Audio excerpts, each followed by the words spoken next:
it was cold. Now it's hot again. Yeah. It's going to get a little cold, but the heat is coming, and that means mosquitoes are coming. Doesn't the cold kill mosquitoes? Yeah, but then immediately after, it's hot. And they have babies. And like, they're back. They're everywhere. Dude, there's mosquitoes all over my, like the street where they play in the cul-de-sac, and I'm like, man, let's go back to the house because there's no mosquitoes because I have a mosquito net system. You got the system, man. And I have a portable system outside, which is like looks like a lantern, and it actually fogs up my entire balcony, and then I'm good to go. Yeah. But yeah, you can get the full system with the small pressurized hoses, barely visible. You can't even see it. Yep, they're around all the fence line of my house and the roof line, and it protects my backyard so my kids can play. They don't have to worry about mosquitoes. I don't have to worry about lighting citronella candles and all that stuff. And you have yours scheduled, right, for peak mosquito times. It goes off itself. Also, it's controlled by my phone. You get the Mosquito Nix app, so you could spray the backyard before your kids go out there, and then you go out there and it's awesome. And the spray is all organic. It breaks down in 10 seconds, super safe, and it just creates a barrier that keeps mosquitoes out of your backyard. Yep. It's as easy as that. It's mosquitonix.com. So I'll tell you how I threw my mom's Christmas present away. That escalated. Right before Christmas. The one that she gave you, or one that you were going to give her and you threw it away? No, one that I ordered for her and I threw it in the garbage. So, that seems wasteful. Did you do it in front of her face? No. Is it because you were so sad from coming home from the whale that you just punted her gifts? I will say that I was trying to get prepared more for this Christmas, like trying to get the garage cleaned out and all the gifts wrapped and stuff, so we're not scrambling so much on Christmas Eve, because for years, me and Crystal... I scrambled. There was a mess here. You see it over there on the couch where I was wrapping things madly here. I'm talking like the night before. It's like we're trying to do last minute stuff that I yell at myself every year. Like, why didn't we prepare for this? Why it's 1:30 in the morning. Oh, right. The kids are going to be up at 5 a.m. or like a break of dawn, and it's going to be a miserable, tired ass Christmas of us. And we're drinking, we're wrapping stuff. We're like, where's this? We're going to get this. And I'm like, can't we do this beforehand? Yeah. So then the Christmas Eve chill. So it's like nice Christmas and Eve chill again. He has that hat on today. I noticed. I love it. And so we made an effort to get everything a little more prepared. Like as I get older too, I'm like, I just can't deal with the chaos as much. Mellow, dude. You don't party like you used to. I mean, you drink your seltzers. I went over to his watch house. A sensible whale at an Evian. I went over to his house. I'll tell you a story about this dude don't even myself. drink. He doesn't even drink beer anymore. I went over to his house and he had like Michelob Ultra Guava seltzers. No, they're like 3.1%. No, it's just zero carbs. It's the least alcohol seltzers I can find because I can't drink the fives because I end up you have 8 of them. I know, and then you feel like you can't have 5. It's like having 5% craft beers, and it's the only thing that loosens my back though. It's like if I have 3 craft beers, I'm back to my old self again. I'm strong. And I say virile, 5. Virile? Is that how you say it? By 5, I mean 11. Yeah. I'm trying to like pretend yesterday, like 5 after I won the fantasy football, I got into... You're like the drinking whale. Yeah. Oh, we're the drinking whales. I'm baby whale. So I got into full-on you won fantasy football mode yesterday, and Andrew's like, you drank 12 beers. And I was like, I did not. I drank 11. I left one outside. I'll tell you a story about that on the BDM show. But so the throwing away my mom's Christmas present. So we're trying to pre-prepare for this Christmas a lot more. So I'm pre-prepare. I'm like that's not a thing. It's just prepare. No, pre-preparing is when you prepare for preparation. Okay. Well, preparing is the day before for me, or hours before. Pre-prepare. Pre-prepare is before the day before for me. So anyway, so I'm like, let's pre-prepare so we're ready. Yeah. Pre-prepare is thinking about preparing. Yeah. And so I'm cleaning up the garage, and then goddamn, there's Amazon. It's never not clean. I know. It's making trash at this point. It's like a perpetual trash machine. Yeah, why is there? Something's wrong. Something is wrong. And I'm there's Amazon. There's too many Amazon boxes. Okay. And Amazon needs to figure out a better way to ship. Yeah, it's Amazon's fault. Yeah. Well, too many boxes. Sometimes they send them in bags. Yeah, but it's always in boxes, in bags. Yeah, they put the bags in the boxes. I get bags. And you must be ordering big stuff. Yeah. He's a whale of Amazon. Well, between the kids and all the presents, like we don't go to stores. It just, of course, the orders are all online. And anyway, so there's boxes everywhere. So I'm trying to... You can throw those away, that's what I'm doing to prepare. Gotcha. And this is Friday, and so also... the trash guys are coming before Christmas, and I got to tip them because I've been yelling at myself for how many years on the show that I got to tip these guys. And Maisie set out her beer, put in her gift card, she set it on the top, and then she stood at the window and waited for hours until they came. So she loves it. I decided to do cash. So I have Canadian Josh's cash, which we didn't even talk about the Solar Bears game. You gave the Trashman Canadian money? That's a joke. Like, I'll punch you in the face. It's like, what? This is a bull ass. So, because it reminded me to talk about the old first period halftime show with the Solar Bears, too. Because we didn't get to talk about any of this stuff. Yeah. So I'm cleaning up all the Amazon boxes, which reminds me, I got to tip these trash guys. So Friday morning, sanitation workers. I get up and I start getting everything ready to put and I'm trying to organize the boxes, break them down instead of the normal piles I do, because I'm going to meet these guys and then I'm going to hand them. Oh, you're going to do hand delivery? Yes. Oh, wow. Because cash. I didn't prepare for any cards or anything. Plus, I realized these guys don't want to open a Christmas card. It's more trash. Yeah. They'll just throw it away. It is easy for them to get rid of it. Hand them cash and say thank you. Yeah. They don't, what if they throw the cash in the trash? How many are there? I don't know. See? Oh, then you're peeling off. You didn't pull off enough cash? Then you're peeling off dollars like you're a mafioso in Brooklyn. You got to split it 3 ways? Well, I realize, I have Canadian... That's why you're not supposed to be there, dude. You let them divvy it up inside the cab. Yeah.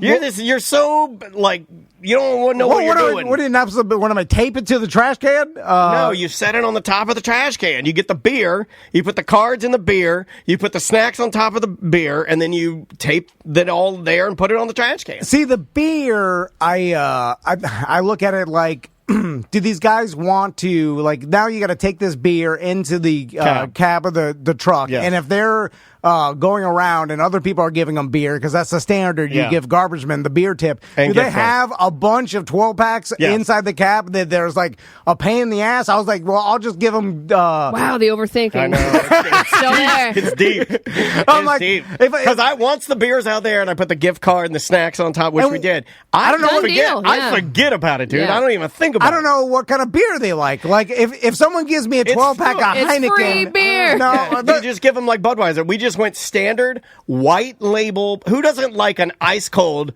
white label Mabel? Maybe they don't. You know what I'm saying? Some people don't like give it beer. To somebody else that wants it. Plus, it's the thought. They're younger guys, right? So they're in their mid-20s. Some of my Mick Ultra Seltzers. You got young sweetie trashmen? No, I don't. We have a lady driver. Well, they can't be old. You know how much work it is? It's a lot.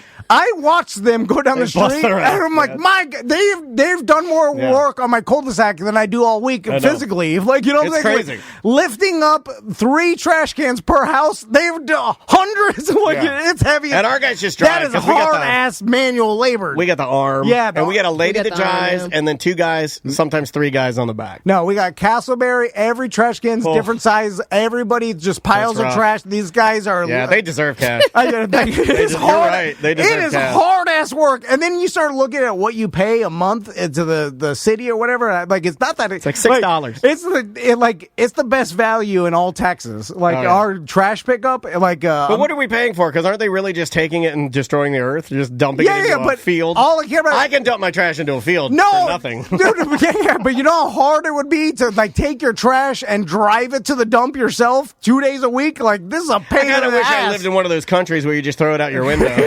Or to some hole behind some pit down the street. Whatever. Yeah. Anyway, so I'm feverishly trying to break down boxes, the Amazon boxes. You want to be polite. because I realized like that's what you're supposed to do, bundles and the stuff that I normally don't do, which is why I'm tipping these guys. I feel so bad because normally you're stepping it up this year. Yeah. My trash isn't always in bags. Sometimes it's loose in the cans, which I feel like they hate. Like when you just put all loose trash and smoothie cups and like liquids in like just the can with no bag. Yeah, because it's easier to fall out when it's done. Do they have an opinion of the trash? I bet you like they under their breath. Goddamn smoothie cup. They say this MF or like put it in a bag because they want to pick up the bags, throw it in and drive away. They don't want to pour. I'm still thinking my guy's got a robot arm. Liquid, yeah. The robot arm is different. Like when you're picking it up and then pouring it in, and stuffing it. There's fireworks in there. They're spitting. Anyway, so I'm waiting for them, but I get all the Amazon boxes, and then there's one Amazon box with a bunch of like bubble wrap and stuff inside of it that has other Amazon boxes. So I was like looking at it, and then I see them coming down the street. You got anxiety. It's coming. So then I'm like, they're coming. So then I just grab it. What do you dress like? You dress nice? No. And then I have the cash. Nice. Don't blow it. Don't blow it. Whatever you do. So then I did this awkward thing where Tom, you've been practicing it. I run that box out, put it on the top of the box. They see you run out on your stick like that. And then I stand there, but they have to do the neighbor's trash, then turn around at the end of the cul-de-sac. You're trying to meet them as they turn around. Well, so I stand there, and they see me standing there, and then the guy's like from across the street, he's like, everything good? And then I'm like, yeah, I'm just waiting for you guys to come out. He's like, all right. And then, God. So then I'm just, and then I'm watching them do like, each neighbor, and then like everybody's got. You guys see the whale? Start yelling it at them. And then I'm sitting there, and then they get to me, and then there's only two of them, and I expected more, right? And I had $60, right? You got to give them 30 and 30. So because I was going to give each of them 3 20. 20s. Oh, you got to rip it in half. Yeah. So I thought there was 3 guys because I thought on my normal, like when I saw them, there was like 2 guys in the back and a driver. Yourself a fan. And then there's only 2 of them. So then they get there, and then I'm like, "Hey, Merry Christmas!" I hand the guy that lifts up the cans 20, and then I go over to the cab to hand the driver the 20, but then I have to step up like. Oh, you think you're gonna call? I would be pulling a gun on you. You stepped up on the side of his truck. You don't touch a man's truck like that, man. Well, I wanted to. That's a good way to get an ass. In front of the windshield, and you're like, walk in front of the windshield. If you get on the side of my garbage truck, I'm not climbing on the side of anybody's truck. Look, if you get on the side of my garbage truck, I'm gonna take my 3D printed defense knuckles, and I'm gonna stab you right in your eyeball. So then this weird, awkward situation happened. Where I'm like, hey, thanks, and I give him the 20. Get off my truck. And then he thought that I was like summing. You want to take a ride? Like giving him a signal to get out of the truck to like I was going to tip him for stuff. So then he gets out of the truck. He wants me to get out and give him a hug. Oh my God. Hey, this crazy old man wants me to hug him. So then he gets out, and he's an older gentleman. Did you hug him? And then he's like, "Oh, what do you need?" So then I was like, "Oh no!" People don't do this. They just leave the card out leave there. The goddamn white label Mabels with the money. That's why they ask you, "Is everything okay?" Because usually, if some a-hole is standing outside by the street, they have a problem. This old man thinks he's gonna have to fight through the street. Oh my God. So then he's like, "Oh, what do you need?" I'm like, "Oh, nothing. Merry Christmas." He's like, "Oh, what else do you want us to throw away?" So then it made me think. Oh my God! You tipped him to make him your personal garbage man. Now he's like feels like he's got to do stuff for you. So then I was like, I wonder if other people like if this is the thing where you tip the garbage man. Have you ever to bring heard stuff of that's anyone ever walk out to the garbage man and just start handing him money? Well, no, but then I thought maybe this is a thing where people wait and they have get like some extra trash taken. You have like a bag of oil, you're like a bag of oil. I do. I have a couple. I have a couple Rubbermaids in the back of my garage that have scooter oil or in them. Batteries or something. Yeah. And then you give them money, and then just like they look the other way, they throw it in the truck, and then it's like I got you. Bribery works. So did you make him go get all those Amazon boxes? No. So then he started going through. Like I had because the week prior to Christmas, we had off. This is exhausting to me. So I had all this yard debris. That yard debris is Wednesday. Oh, they took your yard debris. They broke the rules for $20. Oh my God! So then they're like, got all this too. So then they started taking the yard debris, and I was like, no, you don't have to do that. The French winches in there. They're throwing the kids' bikes in there. Insane. And so then I was like, well, I'm going to give them the other 20. So I took out the other 20, and they both looked at me, and I was like, oh my God, they started unbuttoning his pants. He's like, I can make them do anything. Come inside and bang my wife. He has them inside. He's cuckold. He's cuckold with the two trash men. He brings them inside. He's paying them to do everything. Make me an omelet, trash man. Man, you do the craziest stuff, man. I gave him the 120 the one. I was like, "This is for both of you. This is for both of you." And then he's like, "All right." And then they just got to drove away. And then I was like, "That was more awkward than it needed to be." Yeah, this could have been done. That's terrible. Completely different. And then I walk inside. Too much interaction, man. And then I'm like, all right. And then I'm like, hey, and I tell Crystal, I'm like, hey, I think we're completely trash free. We're ready. Freaked out the garbage. We're ready for Christmas. All we got to do is wrap like my mom's and sister's gifts, and we'll be done. Finish up. And then she's like, all right, well, your sister's gift, I got her a pressure washer. Nice. And but it's very like nice. the cheap electric ones. That's what I got. Yeah. But no, but not the smallest possible one. Oh yeah. So you cheaped out. You're like, pressure washer. It says pressure washer. What is it? $30? It's fine. Yeah, I like that. But I love doing that to people. It's like, hey, use that pressure washer. I got your pressure washer. But so anyway, and then I'm like, where is? I got my mom. She requested some comfortable house shoes, and I got her some UFOs. Are they yours? It's on the UFO train. Are you re-gifting your UFOs? No, you took them out back and you scrubbed them good in the pool? I ordered woman's UFOs and woman UFO, and then girl UFOs, and the color she likes. What color? It was like a peach. It was like a peach color. Nice. And then my wife said, desert sand. Crystal's like, there are over inside the Amazon boxes that are by the other gifts. Yeah, and in the pile of trash. And then in the never-ending pile of trash. And so you paid the trash man to take your mom's gift. Yeah. And you gave them $20 too quickly and awkwardly. How much did you spend on them UFOs? Anxiety that was stuff. a good $85. Yeah. Yeah. And, or somewhere there's a trash man wearing peach UFOs. He's you tipped him in UFOs. He's like, I have never felt better. He's like, my back. I feel so good. Guys, you got to try these. Yeah. So I gave him money to throw away my Christmas presents. And then, would you have to buy new ones for her? Yeah. Okay, and that, which, by the way, you should throw those out too.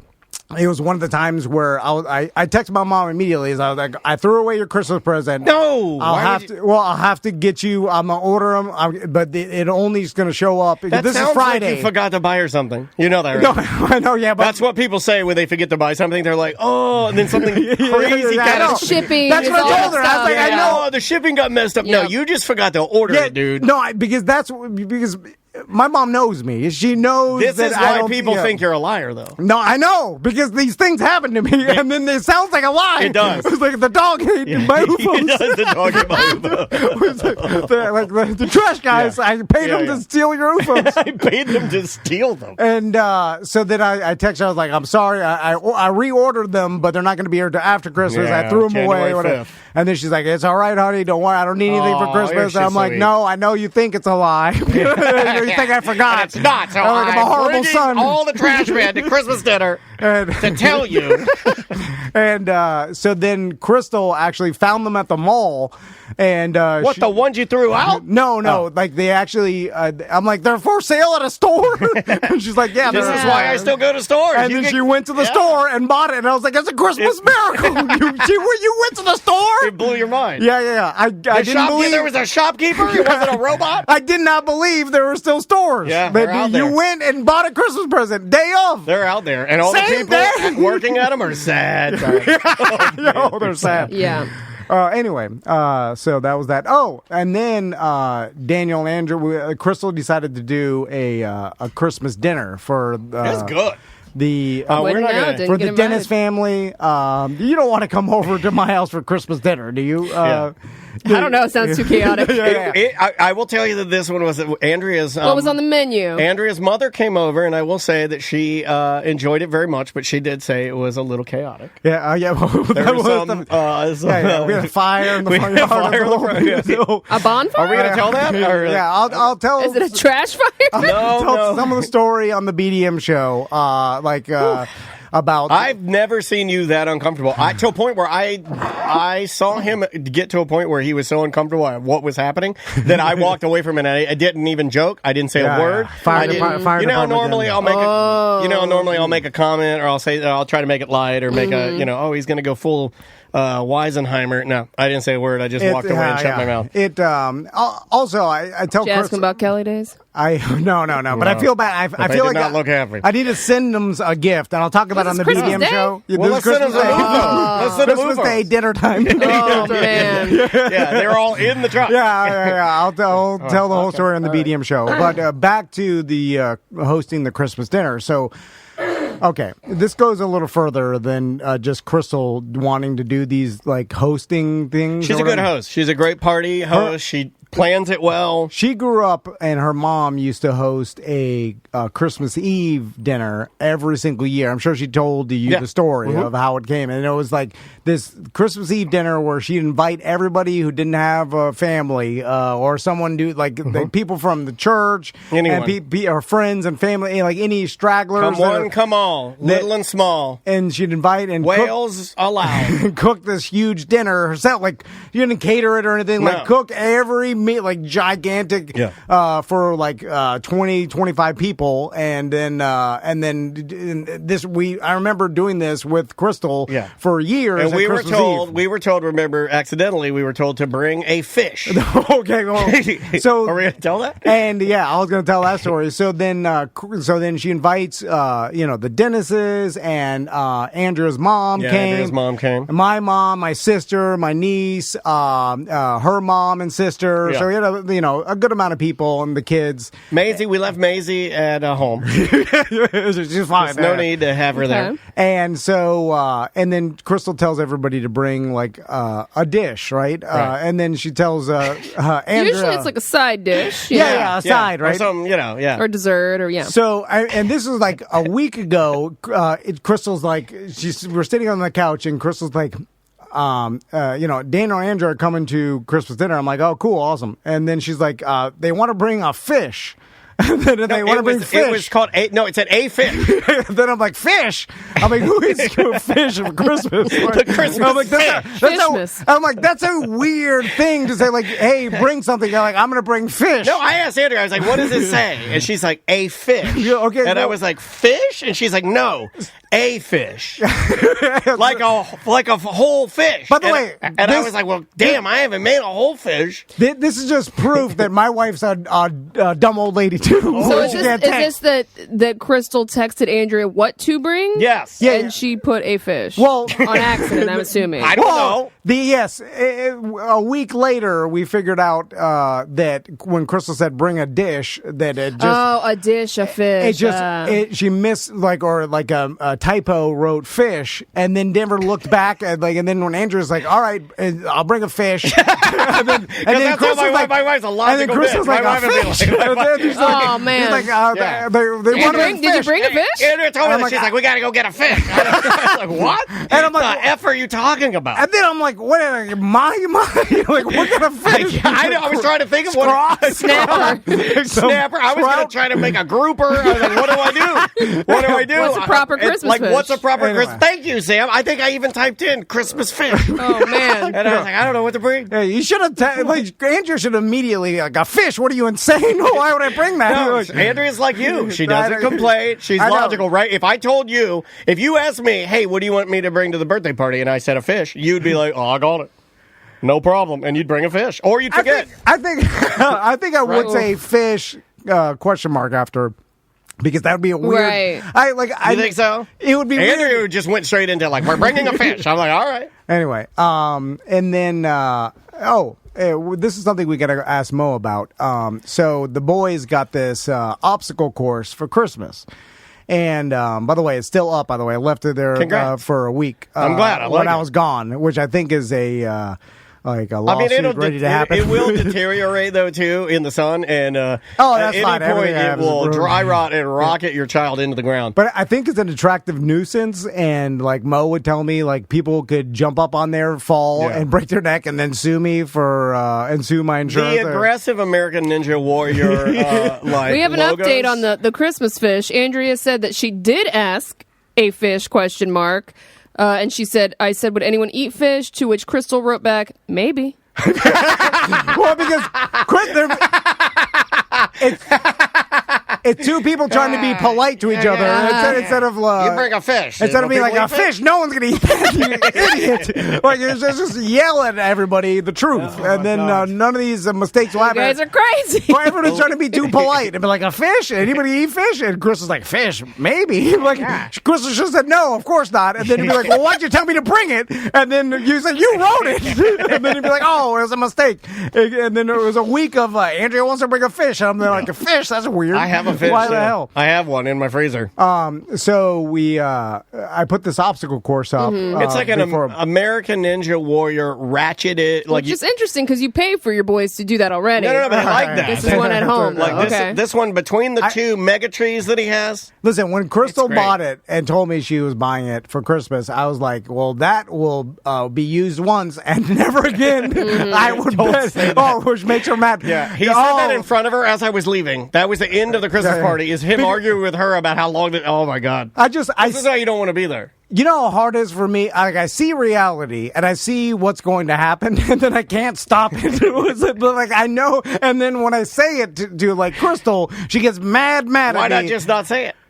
That's what you tell me to do. That's what you tell me to do. I know. But at least I have to say it in a joking manner. And then when she gets mad, I'm like, I'm just joking. But I got it out a little bit. It was like a pressure release. Yeah. Pressure release. So Crystal gets this thing because in her mind, like, I'm going to ratchet it to the two trees out front. We got these two giant oak trees. What's wrong with it? Why are you picking on it? I think it's pretty cool. Well, because I know that I got to see this thing. No one's ever going to use it. I'm like, after I put it down, which is going to be soon because someone's going to sue me, then it'll never be used again. And that's all I'm saying. It's like I see the future because I see all this stuff that's like these gimmicks, these things that it's like the playground. Remember what I yelled about that? It was like Chris had this fantasy about the playground. It's a beautiful playground. It just I've never seen it. Like every once in a while, Maisie will get up there. Yeah. She'll because other kids are excited. She'll be like, "No one's at the playground."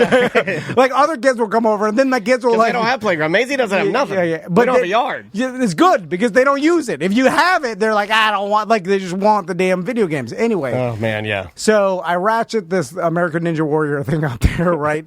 Which, by the way, it's made for smaller, skinnier trees, not big old thick boys. Yeah, this thing, by the time he gets to the end of it, you've only got one obstacle because the circumference of the tree is as big as goddamn redwood. It's too the trees are too big. You got these big bunions, big Paul Bunyan trees out there. And so I ratcheted around one, and up there. These trees are beautiful, but the number of things that these trees destroy of your dreams is immense. Your pipes, your doo-doo pipes, your pool enclosure, your roof, your American Ninja Warrior, your cars. And so I get it up there, and then of course, like when my niece Becca gets over there and Maisie gets over, the kids get out there and they all start playing. Oh yeah, on it, they were all on it. So they're all on it. My kids, Max did it. They don't have the upper body strength. Maisie's got upper body strength. She's going all the way to the whipping through that thing. That's what she does. Yeah. Like she's a gymnast. Thing. She's a dancer, gymnast, ripped. My boys, they're just hanging there.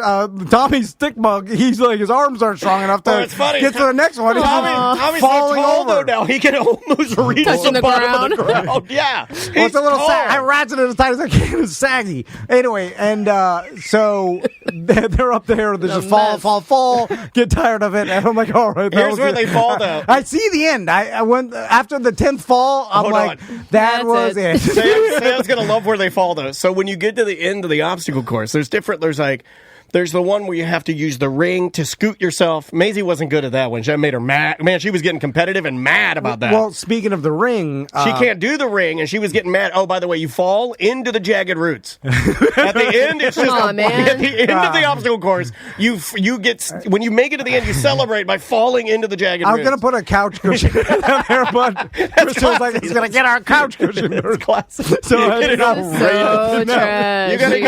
to get one off of an old couch after you drive by, throw it in the back of your truck, and then put I'd it be there. so mad. And let it get waterlogged. It's a little trashy. I was like, It's in the front yard? Yeah, I don't have Waterlogged. trees in the backyard. Couch cushion for your American Ninja Warrior says goddamn termites in it. Got to get a new one. But the ring, the slide ring, after Maisie was trying to attempt to do it each time, it had to be reset back. It's like one that you scoop I can't reach it. And then, so then Maisie has to, like, first she's like, Dad, can you get the thing? And then it's like shames Daniel every time. I can't do it. Because then she goes, she's like, oh, sorry. She's like, Daddy, Mr. Tom, can you do it? Yeah. And then it's like, it is like a child cookle. Yeah, she's like, Mr. Tom, can you get it? My daddy can't get it, even with a barbecue fork. I tried with a barbecue fork. I was using a barbecue. Man. Yeah, I tried with a barbecue fork to get it back. She's like, Mr. Tom, he can't even do it with. No, it was a s'more. It was one of those s'mores rod. She's like, he can't even do it with a s'mores rod. It was like I purposely did it just to shame you. And the whole setup looked like I'd walked into a punked. Anyway, then I left it up all weekend when I was out of town. Nice and wet. And then I thought to myself, I'm like, this is the attractive nuisance. There could be a kid laying dead in your yard. Like, you're not allowed to have, like, half pipes. Is your homeowner's insurance going to go up from this? Oh, yeah. Oh, they're out there. They're filming. This is just a trampoline between two trees. That's all it is. Yeah, you're right. If they saw that, we got to take a break, or do we? Have we ever rolled through Have we ever rolled through and given them a fat boy? We could, but then it's a whole thing. All right, so we'll take a break. We got some other things to talk about. Happy 2023. Welcome back to A Corporate Time. So last night I put on the BDM page, is there any officers in here that can talk in the air? What'd because you I got do? a question. What'd you do? And slap her around again? And we had an officer. Slap her dad down? Dana White. We should talk about that. Write that down. Right. So anyway, I put that on the BDM page. You can sign up to become BDM on TomDen.com. Look at this guy. And very good. We had a BDM officer message me and said he was willing to talk. And on the line with us is Deputy Dave. Deputy Dave. Do we have How you doing, Deputy Dave? Doing great. How y'all doing? Good. Deputy Dave, do we have a traffic reporter now? Like, what was the guy that he die that was on DVO that we loved? The helicopter got fired. Oh, he got fired. Then they never talked about him again. Yeah, then they never talked. It was like Officer Dave, Officer Steve, or we loved him. He was the best. But I mean, you got Trooper Steve now, but he's the highway patrol guy. I think it was Trooper Steve, but we got Deputy Dave. Deputy Dave, thank you so much for your time, sir. I'm curious, do you prefer deputy over officer? Yeah, I mean, officers work for a city. Deputies are appointed by a sheriff of a county. Okay. Did not know that. Okay. So being appointed gets a little bit of a nod over being hired. Well, no, because you go through the same process, really. But, for example, if you're a police officer for the city of Orlando, your jurisdiction's the city of Orlando. If you're a deputy sheriff for Orange County, your jurisdiction is every place in Orange County, to include the cities. I feel like if I was an officer, I'd want people to call me deputy because it's more like cowboy Yellowstone. Yellowstone. It sounds cooler being a deputy rather than an officer. Do you wear a cowboy-styled hat? We don't now, but we used to. All right, now, can you bring it back if you'd like? Because sometimes when I'm watching Live PD, there's a couple of like rogue cops that it seems like they do things by their own way. Yeah, I like when they have the revolver. Yeah, when they have like a big ass cowboy revolver. Yeah, he's got a big old like 6-shooter, and then he's got a big giant 10-gallon that is not provided to him by the actual place, by the jurisdiction of the police department. So do you wear a hat at all? Are you what are you, green or blue or black? What color are your fatigue thingies? We're green. Okay. I like it green. All sheriffs in the state of Florida have to wear green by statute in some way, shape, or form. I like the green. And they give us baseball caps, or they give us one of those trooper hats for formal stuff. Oh, that's nice. So, Deputy Dave, the reason why I have you on the air is because I have a question for you. Recently, I was in Satellite Beach and staying, and my friends from Miami came up, and my buddy Turkey Leg, he's got these Sur-On electric dirt bikes, right? And so they're basically they're not the size of a standard dirt bike. They're smaller. Yeah. They're like about the size of a mountain bike, right? Yeah. But they have the look of a dirt bike. So think of anybody could look up Surons, and so it's like size of a mountain bike, but kind of have a dirt bike look to it, fully electric and operate like a standard dirt bike. So anyway, he rides these things around Miami. I've talked about it before, all over Miami, right? He goes out with his brother, Pudge, and they ride the misadventures of Turkey Leg and Pudge. They ride down the canal areas behind people's houses, down the street. They're US 1. Like, it doesn't matter. And he says to the cops in Miami don't care. They wave at him, and he says it's fine. And he rides them around everywhere. So anyway, he brought them up to Satellite Beach, and so I decided to ride from the Wizard's house over to Villain's new spot. Yeah, Villain illegally. Villain just opened up a new merchandise and coffee store next to Goombay's. It's awesome, by the way. Surf shop, coffee, the whole nine. Met with Mark Villain. Beautiful. They sell like skateboards and surfboards and all Villain merch, and they have coffee inside. And so I was riding this Suron electric bike down the street. Like, we were doing back roads. We were like off of the main roads. Body like a back road.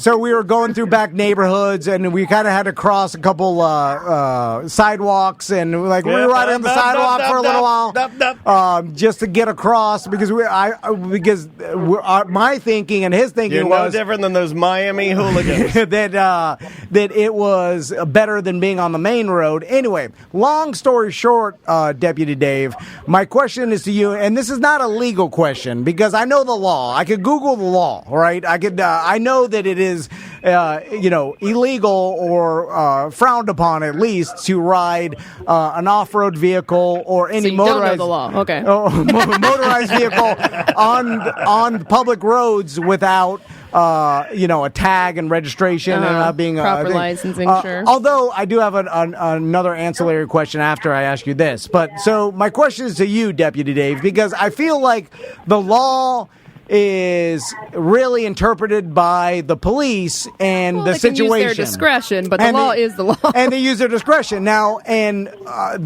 we talked about this a lot over the New Year's Eve weekend, where the turkey legs argument was the cops, as long as you're respectful and you're not doing crazy things and you're going the speed limit and you're not doing burnouts or tearing up the side of the road. Right. You're just going down the road in a reasonable speed, following the speed limit. Then the cops leave you alone because they got bigger problems and you're not causing a problem, right?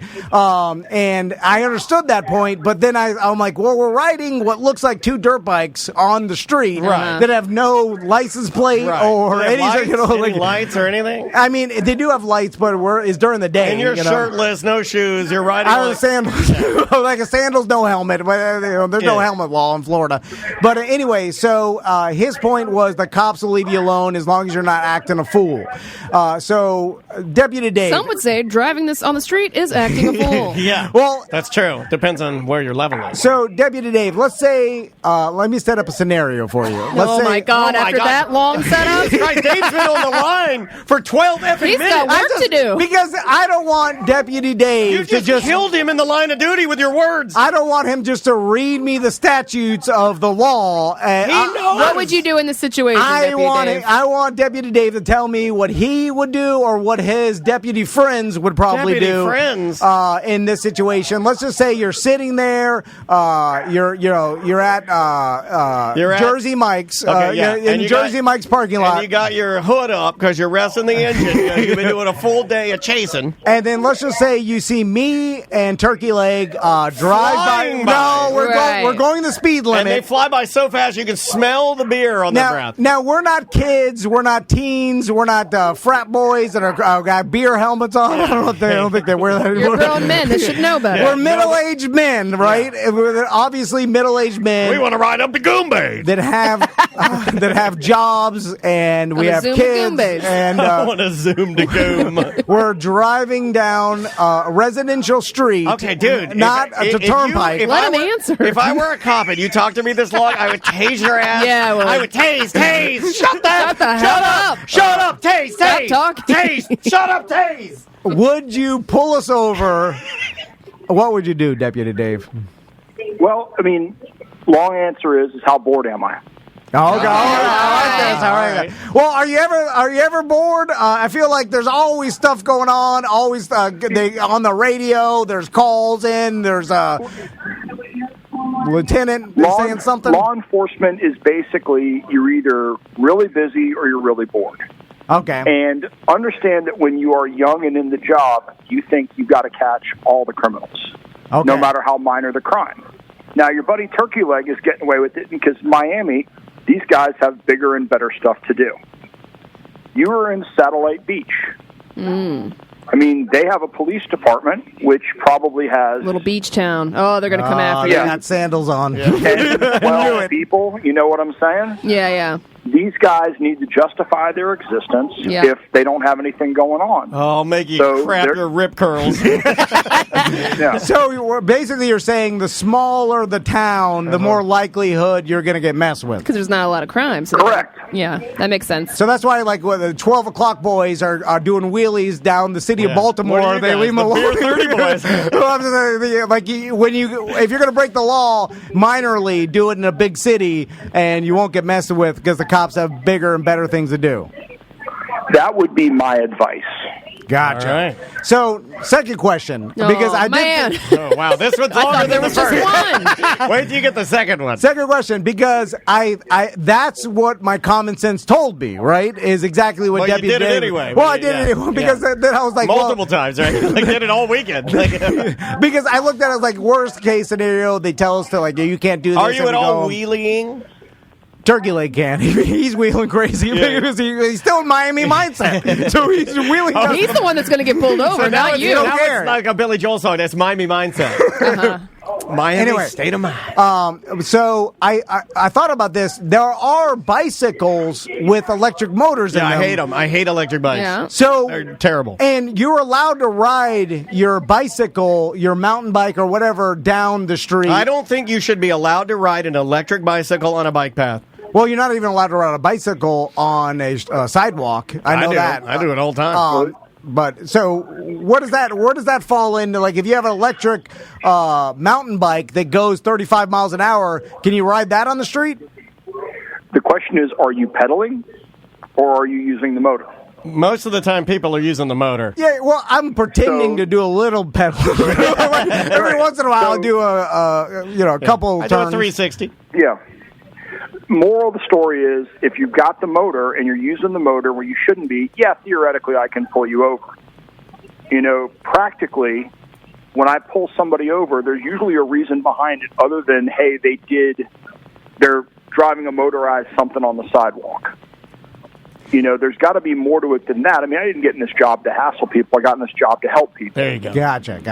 So if I got somebody who's riding their electric bike on the sidewalk as school gets out and they're threading through kids, I'm probably going to do something. But I see somebody just minding their business doing that, nobody else is in danger. I don't have any, while I legally could stop them, I'm probably not going to. Okay. Makes sense. Fair. Last question, Deputy Dave. Oh, my God. There's a third one. Wait a minute. So, while I was you owe him some money for this.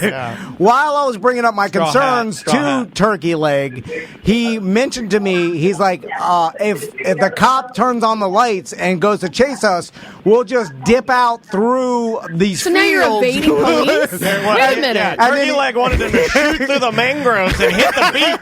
And then he told me, like the Italian job, they're running through the sewers. He's like, if we shoot through the fields and shoot through the fish, and he's like, there's this baseball field and there's these abandoned houses. If we get to the abandoned house, you hold up in the first one, I'll meet you in the second one. And he told me he's like, follow me, we'll run from the cops. And that's a good plan. And then he's get the bikes later. And then he's like, they won't chase us because it's too much of a danger to chase you, whatever. So he's like, we can get away easily. Sounds like a great plan for a 40-year-old man. Which I would with not. children and a I don't family. have the balls to do it. I'm Children like, I and a can't go family to jail. staying back at a communal house with 20 of his friends in it. And they're out. I'm like, I'm not going to jail, Turkey Leg. I'm like, and then if you run, then I like. You're gonna rat him out. They're the bitch. Yeah, because they'll scare me into telling them who you are. Then it'll be like, you're Tom Van, aren't you? Anyway, so I love that in your scenario, people know who you are. well, after in all scenarios, you're Tom Van, aren't you? Yeah, people know who he is. Anyway, so if someone, I'm sorry, sir. Head on to Goombas. if you decided to pull over some kids on an electric dirt bike and they took off running through some fields, are you going to chase them with your car through the field or whatever? You're just going to be like, screw it. All right, my agency has a policy when I can and can't chase people. Okay. People running away from me on motorized bikes is not one of those times that's allowed.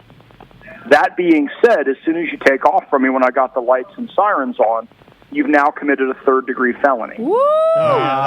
Crystal's going to love that. And we got this invention, you guys might have heard of it, called the radio. Radio? What? So I Who told you that's dying? Time's up, radio.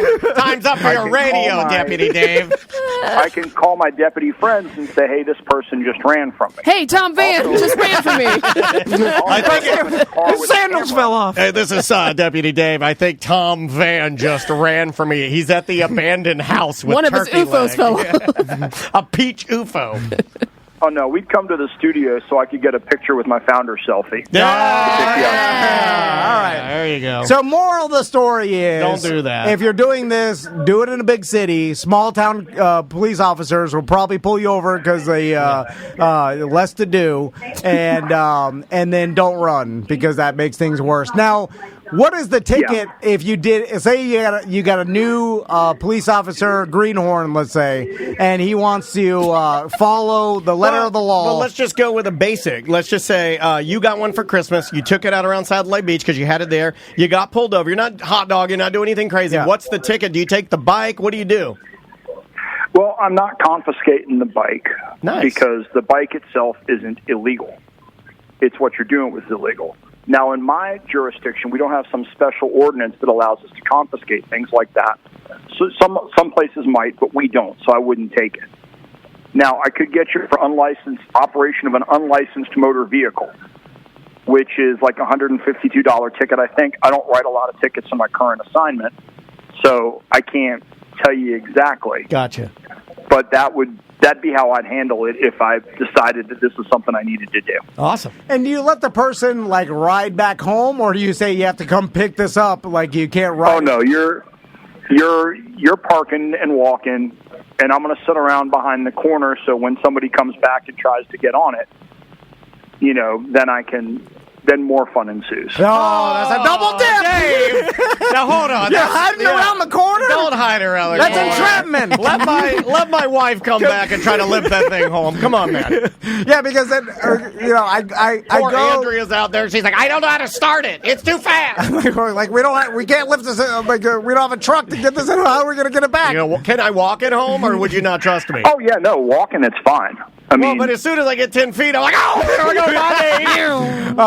I definitely use the throttle to assist instead of pushing it the whole way. You know what I'm saying? Yeah. Just as a little, cheating the system. And then every once in a while, I put my foot on the It to the peg. man. Put my foot on the peg and coast a little where bit. it's like, I'm not really pushing it. It's pushing itself. It's dragging my feet. All right, Dave. Self-propelled. Thanks for answering my questions. I figured you'd say all those things. Well, then why'd we talk to him? Right. Well, I just wanted to... Why'd we waste 30 minutes of his time? I wanted to verify what I thought was the case. Okay, how do you feel? Because maybe... I think you were going to ride out with Turkey Leg, though, and run from the cops. No, I'm not going to run from the cops. Depends on how drunk you were. I am too soft to go to jail. Even the 24-hour jail... That's not what jail people say. They want that kind of soft in there. You're just soft enough. You got good soft cheeks. But I mean soft. I'm like, cheeks. I don't want to go through the whole booking process. It's embarrassing. Bend over cough. Yeah, that's a whole thing. Then the BDMs, they put my mugshot on sandals. the BDM page. Yeah. But you wear sandals. They Will you clown smile me. in your mugshot? I would, because public figures, when you smile, especially now, it depends on the severity I'm going of to the let crime. Dave go, okay? Dave, thanks for being here, buddy.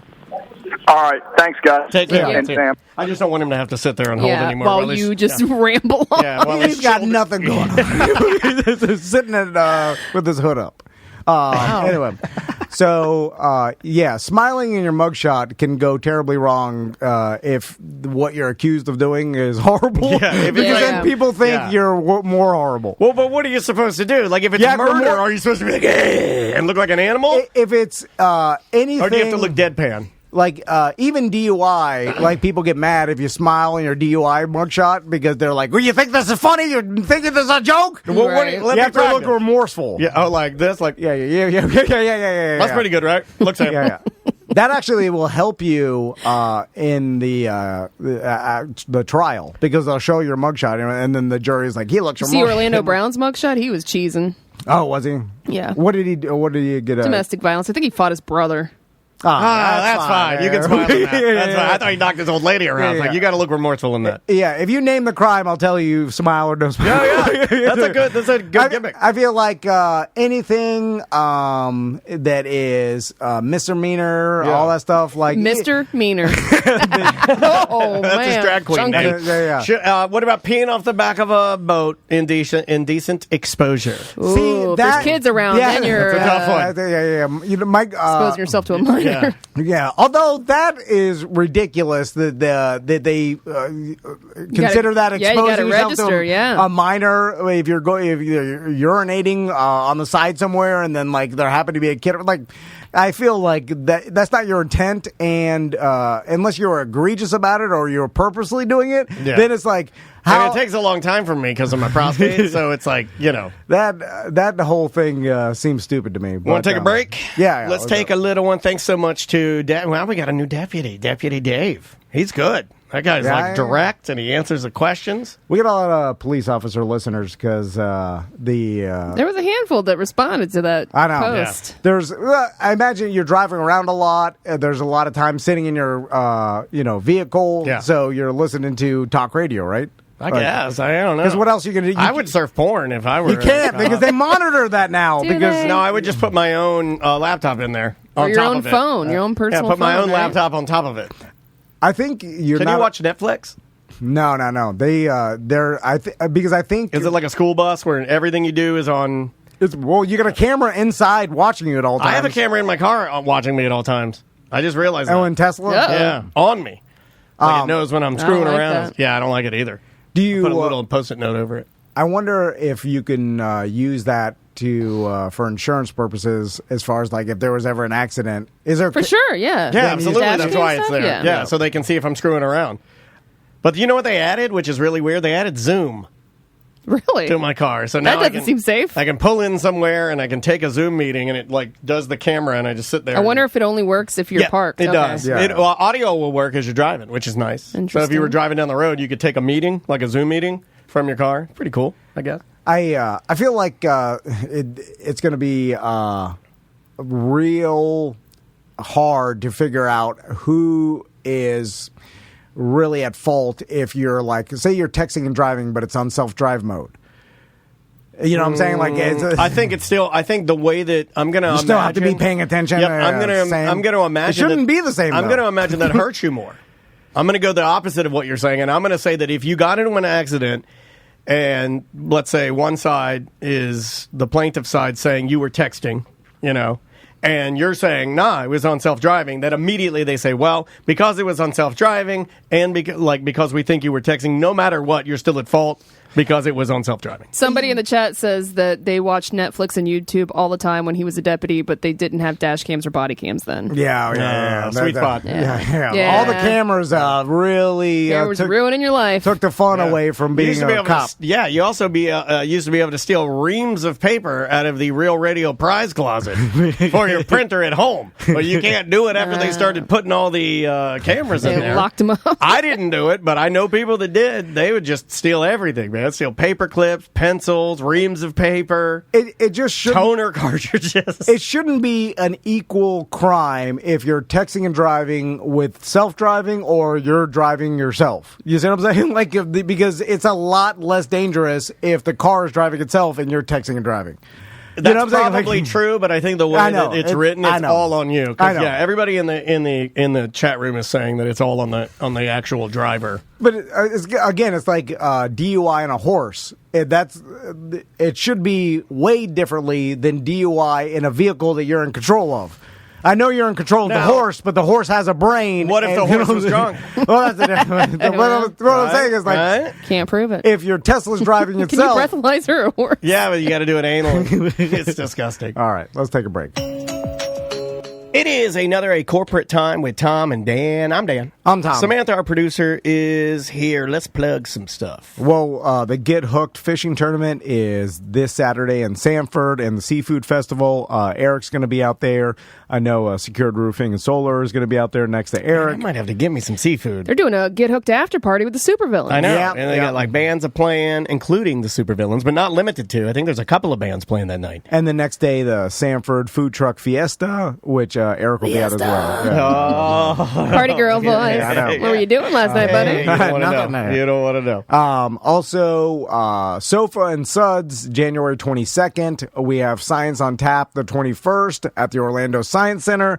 That's their beer fest. Yeah, we got a lot of events There's another going beer on. fest happening, too, with our buddies from Hourglass. Hourglass is doing their beer fest. That's the next happening. weekend. Yeah. If you like It's beer open. and being outside, we are open, baby. It's more events than was before. It is. Yeah, we doubled down. But we're cramming in We doubled all the events. We're cramming in 2 years worth of events into 1 year because they were all like backed up. I mean, I can't even. We got the Solar Bears games. We haven't even announced which games. We're still trying to figure out. There's a game on Friday. I was thinking about making that one this Friday. Yeah, there's a game this Friday. Storm the ice. There's you a want to game. storm the ice? Let's storm the ice. Next, what is it? The 18th and 19th, Wednesday and Thursday. Those Solar Bear games are so fun, man. 21st. Anyway, bring the family. Grab your tickets. You can find them at tomandan.com. Should we kick this off? Let's do it. All right.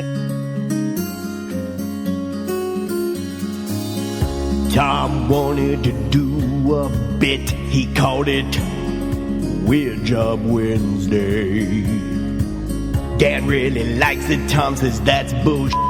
It's another Weird Job Wednesday. What are you doing? What is your job? Are you neat? Are you tidy? Or are you a fat slob? Do you make lots of money and you sit up in your tower looking down on all the people who are working by the hour? It's a Weird Job Wednesday. Just another Weird Job Wednesday. Oh yes, it's Weird Job Wednesday. Just another Weird Job Wednesday. Thank you, Tom. Thank you. Weird Job Wednesday brought to you by Streamline Florida. Talk to Brian Zymel.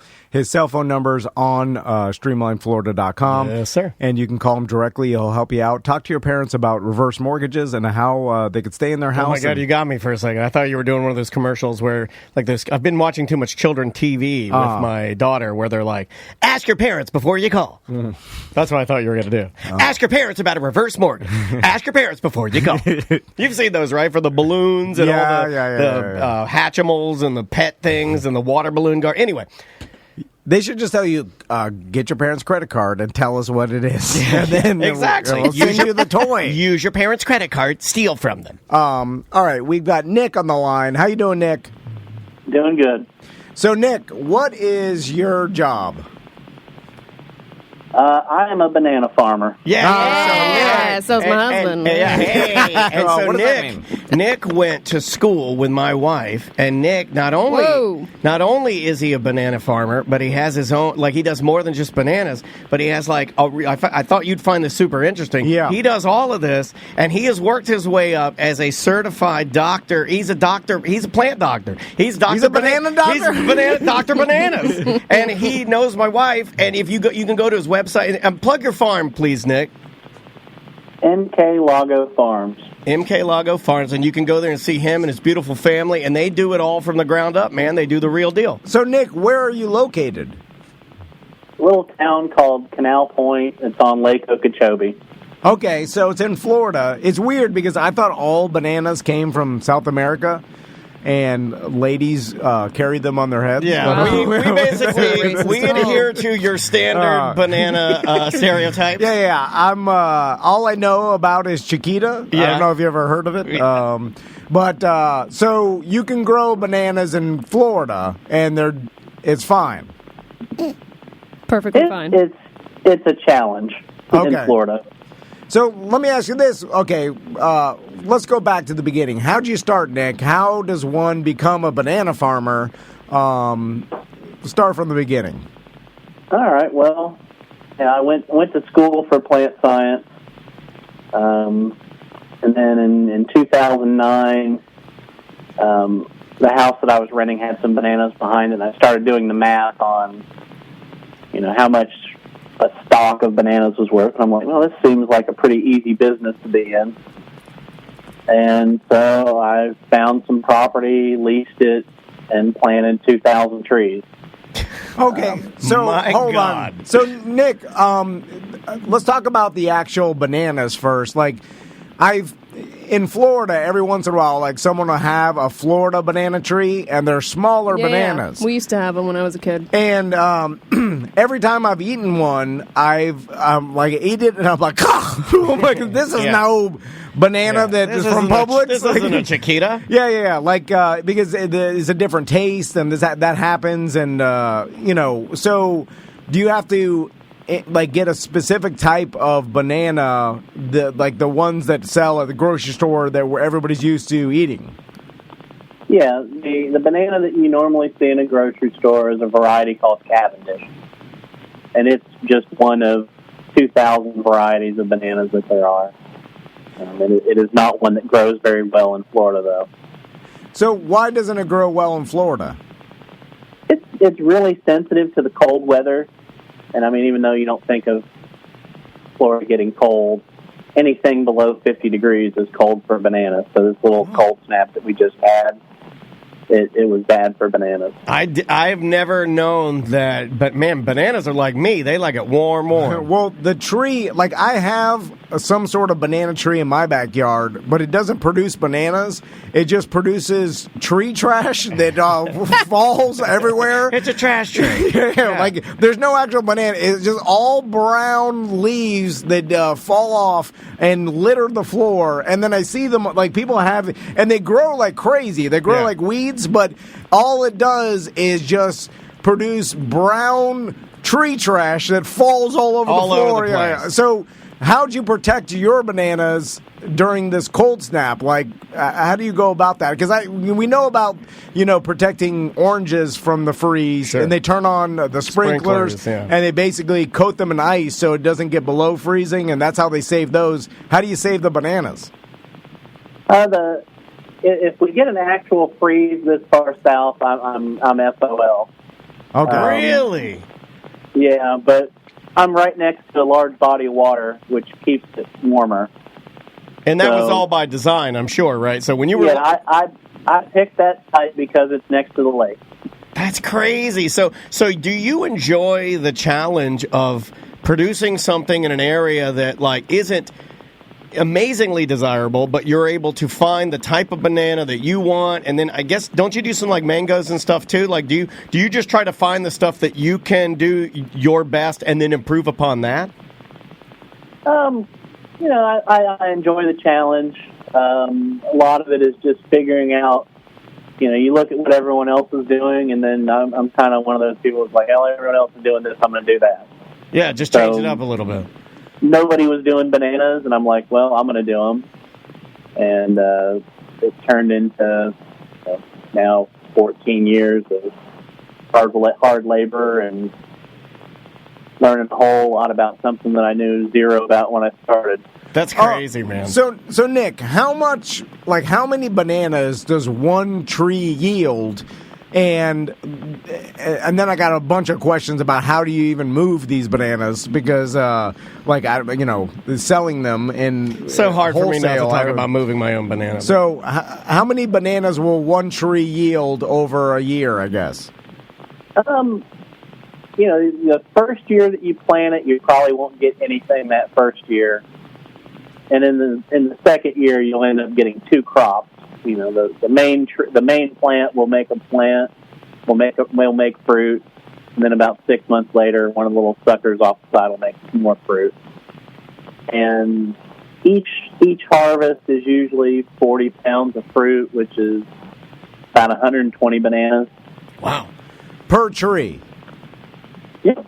That's a lot of bananas. 120 bananas. And is that per year? Yeah, per year.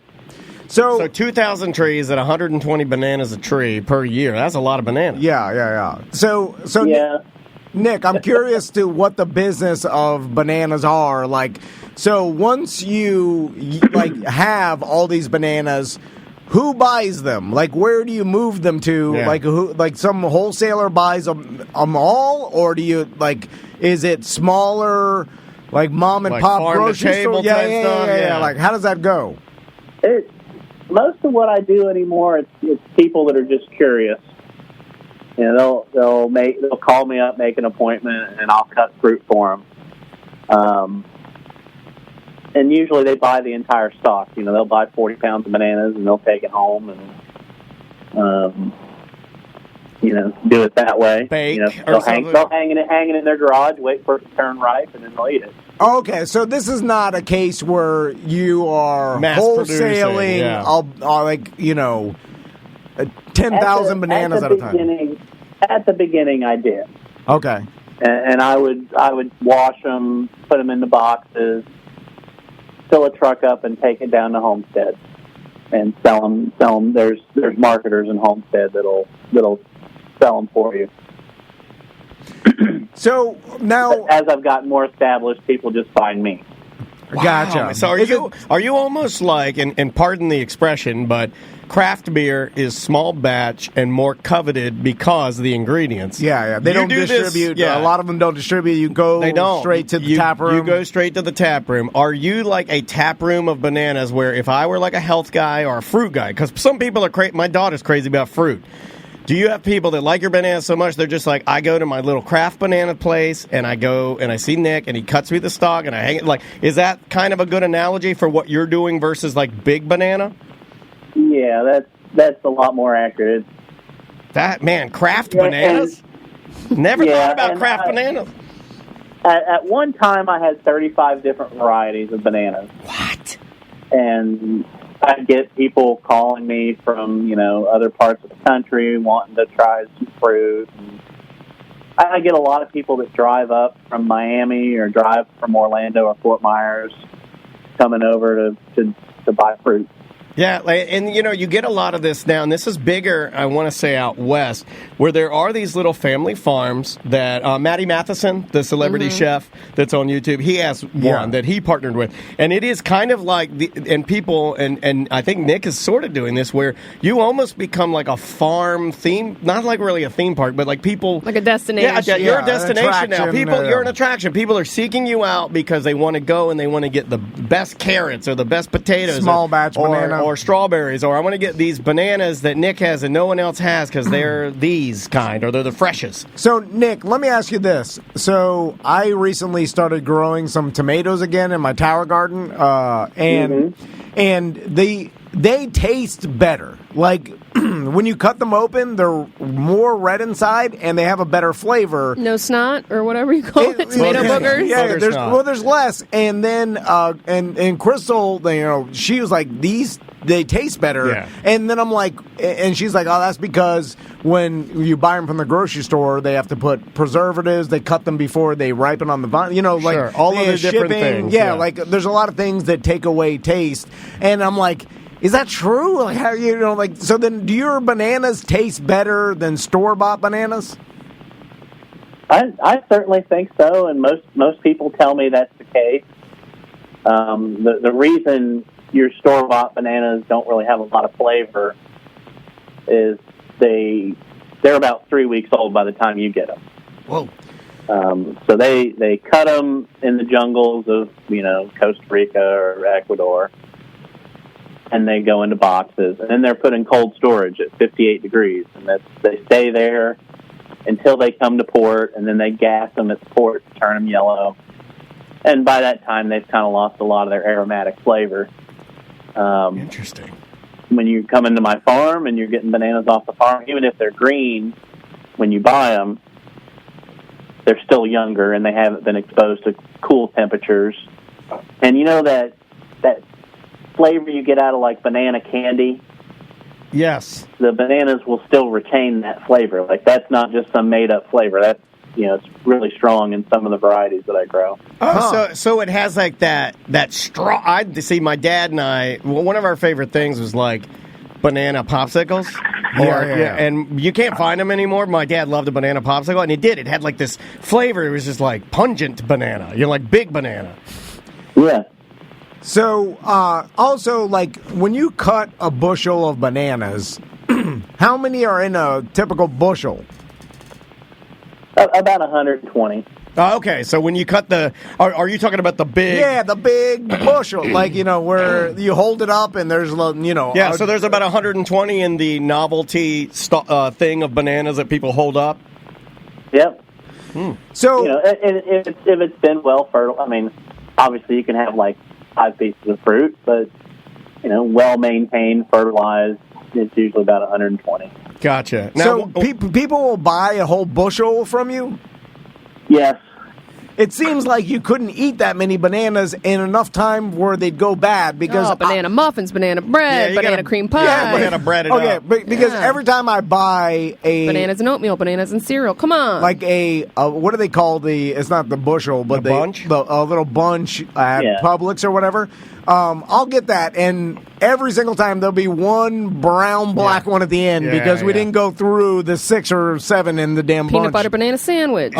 So how the hell does someone go through 120 bananas after they buy them without them going bad? I kind of want Nick to say, I don't care. They right, exactly. I don't know what they do. That's their business. That's their banana business. I want Nick to be like, you can do whatever they want with them. They're not mine anymore. I'm sure Nick's customers are like, I bought a bushel last time and half of them went bad. I can't eat 120 bananas. What do most people do, Nick? Some people freeze them. Oh. They'll wait for them to turn ripe and they'll put them in bags and freeze them. And I do that from time to time too.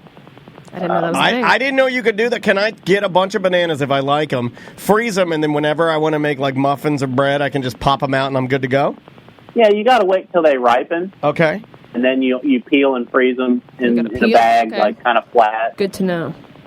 Hey, this is all stuff I did not know. I also didn't know there were 2,000 different kinds of bananas. I didn't know Nick had 36 different kinds at one time on his farm. It's crazy. Does the entire family help you, or is this really just you? Like, how does the farm kind of work? I would say it's probably 85% me. Yeah. Wow. There's Daddy. Yeah. Out there doing his thing. You don't have any workers out there with you got an assistant? You got like a Javier or somebody chasing you around?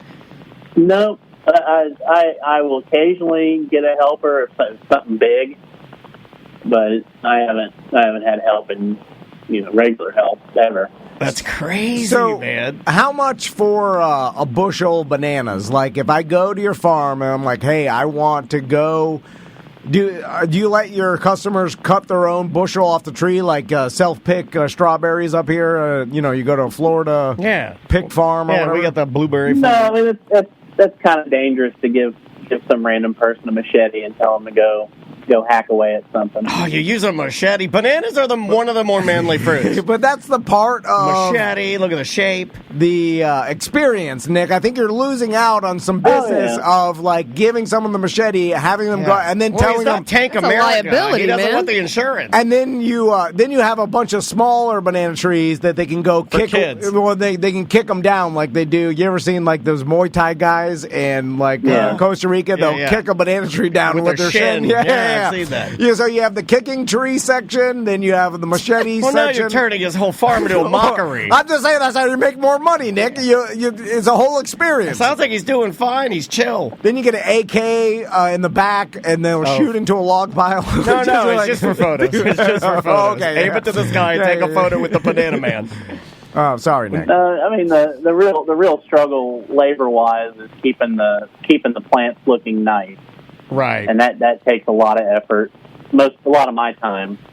And that's mainly what you went to school for and what you did all the knowledge and everything for, so you can keep your eye on the farm and keep it running. Oh, back to how much a bushel of bananas sell for. Usually between $10 and $20, depending on how big it is. That's not that much. $20 for really not that much. $20 for 120 handcrafted bananas? Are you crazy? Yeah. That's like a bargain. I should buy that right now. I'll freeze the hell out of those things, man. Yeah. That's like what? That is how much do you pay for bananas at Publix? I think I pay more than that, and they're crappy. They're terrible. What are the 8 bananas on the shelf? I feel like that's $100. No, but like that's got to be $6, right, or something like that, or what? This is look why, up bananas. though, but I think this is okay. Nick, Just Google the word banana. I believe bananas. Nick is one of the reasons why our wives have a tendency to go to little cuckoo, and I'll tell you why. My wife, once she finds out that she can get 120 bananas for $10 and then freeze them, I'll be driving down there every day. Oh yeah, to get to Okeechobee, for the bananas. That's too far. Anything else you besides bananas? I know Daniel mentioned avocado or plantains and avocados. Okay. Yeah, no, I do. We have cattle, and we have avocados, and as I'm getting older, I'm planting more avocados because they're a little bit easier on me physically. Gotcha. I wondered the amount when you're having to do that. That's a lot of physical labor, man. It's a lot of walking and moving and lifting and cutting. And so avocados, is that is it easier to just maintain and maybe a little bit more pricey, or how does that work? It's a lot easier to maintain. It takes a long time to grow, though. I mean, I'm looking, you're looking at 3 years versus a year and a half to get your first crop, and then the first crop off an avocado tree might be like 3 or 4 fruit. But gotcha. Avocado is like a 7-year investment to actually start making money at it. Yeah. So you do that now you do that now before you get really old, and then that way when you're older you'll be set. Yeah, why do avocado? Like my wife, I grew on avocado from Brendan O'Connor brought me a bag of avocados, brought the whole show, and then and you took them all. I was gonna say I got 0 avocados. Yeah, I don't remember a bag of free avocados. He brought it to us, and no one took it, and then I took them all home. No, you're supposed to say, "Hey guys, let's divvy up these avocados." Was I not here that day? I'm a generous, kind person. You didn't take it. Daniel doesn't take anything. I don't want nothing. Yeah, I leave my shoes here at night. But I grew. I took one of them, and then I put like the half in the water, and I grew a plant from it. Okay. But it's going to take 8 years before it's big enough to actually fruit, right? Okay. Like 8 or 9 years or whatever. And I'm like, I'll be dead by then. Like 8 or 9 years, I can't wait that long. And then we've got giant 12-foot avocado trees. It'll take another 6 years. Nick, have you always had, because just by talking to you on the phone, your level of patience, and you just sound very calm, and so you're in it. The avocado's no problem for you because you can wait that long, right? That's right. Yeah, so you got to be like... I get other people that, they grow vegetables, and they're like, how can you wait that long? And it's like, well, it's just the way it is. You got to be like Banana Doctor, man. Like, he's calm, he's chill. Nick, last question. Is social media a big part of your business as far as, like, I know I've seen a lot of people that document their own, like, small farm or, like, whatever small business they're doing. And come see us. See what we're doing. And that's where they get their customers from, because people like the content, and they like seeing someone, like, sustain a small farm and like an interesting business. Yeah. And then you buy from them. So is that primarily how you market yourself? To begin with, certainly. A lot now is just return business, but initially that was a big part of it was social media, and I used to do a lot of farmers markets and meet people that way. It sounds amazing. I'm really not so good at it anymore. Well, I mean, I think it got kind of lazy. Well, maybe you don't have to do it anymore. I mean, obviously you're saying that, but it's like it's interesting that once you get up and running, it's kind of like us. You just want to maintain and make sure you make the people that are around you now happy. You don't necessarily want to make it a bigger banana farm, and you don't necessarily want to take on more work because it might ruin it for you. Because obviously you've dedicated your entire life to it. Man, we can't thank you enough for the time. I certainly appreciate it, and hopefully one day we'll all get to come and and buy some bananas from you and eat them. Ooh, go-to show. Yeah, go-to show to the banana farm. Great. I got one last question, Nick, and I'm not going to ask you specifically because you're friends with Daniel and Andrea, and it's rude, but at the end it's really Andrea's friend. I hope I didn't do any damage today. At the end of all Weird Job Wednesday, we always ask about how much money you make in this business. Yeah, or can make. And so just in general, not you specifically, but with a good-sized banana farm, what does that yield per year monetarily? It's about $10,000 an acre per year. All right. Oh, that's a pretty accurate answer. There you go. That's a decent answer. So if you and I had a 10-acre banana farm, we could make $100,000. You know how much work a 10-acre banana farm? 10 acres, how big that is? I think like all banana trees? I don't have the temperament for it. I'd have to be more like Nick. I'm not joking. I could not. I'm not built for bananas, man. I'd get mad at them and start driving my car through the fields and driving over all of them. I have trauma related to banana trees. 1 acre of bananas. Imagine how much the effort that would take to just get them all off the tree and process them. Wouldn't know how to even start. Okay, last question. What's a bushel of bananas weigh? Typically 40 to 50 pounds. I can't even lift that. I can't even lift a bushel. No, I don't think I can. There's a 50 pounds per tree, and you got to be many strong. Trees in an acre. How close do they grow together? Like how many in an acre? I've got mine set to $225 an acre, but you can actually take it all the way up to about $1,000 an acre. 1,000 trees an acre? Hold on. The amount of work that Nick calmly has explained to us is insanity. Yeah, because like at $10,000 a year an acre, 1,000 trees an acre, now you're talking an insane amount. Crazy. Anyway. All right, Nick, thanks for sharing with us. We appreciate it. And one last time, so people know where your farm is, plug the website. It's www.nklogofarms.com. nklogofarms.com. There you go. Hey, Nick, thanks again, man, and I hope you and your family have a wonderful new year, okay? Thank you very much. All right, man. Take care.